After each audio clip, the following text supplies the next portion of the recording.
What's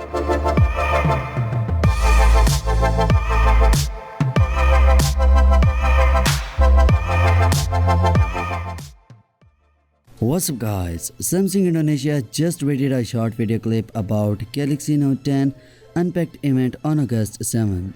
The date has been known officially for a while, but the video hints at how Samsung will market its new flagship. In short, the theme of the video is that instead of using multiple devices, you can use just one, the Note 10. It can be a desktop with DeX and it can replace a laptop outside the office. Short as it is, the video still finds enough time to take a jab at the iPhone. That's a surprisingly business-oriented view of the Samsung Galaxy Note 10.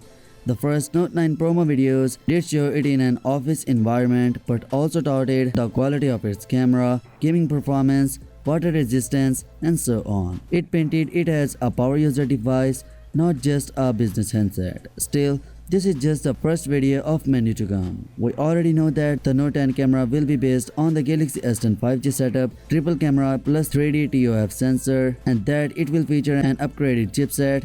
Those will likely be present in upcoming teasers. As far as the specification of the Note 10 are concerned, we know that device will have a large screen, it will have two variants 4G and 5G. The most unwanted Bixby button is finally waved goodbye, whereas Qualcomm's Snapdragon 855 processor will help the device to run faster. With 8GB of RAM and 12GB of internal storage, the 4500 mAh battery will run the device for much time without charge. The device has a black stylus and 5mm headphone jack. So yeah, that's it for today. Now what's your thoughts on this? Let me know your thoughts in the comment section below, and yeah, smash the subscribe button and press the bell icon for more latest news, and as always, I will catch you tomorrow in the next one. Peace out.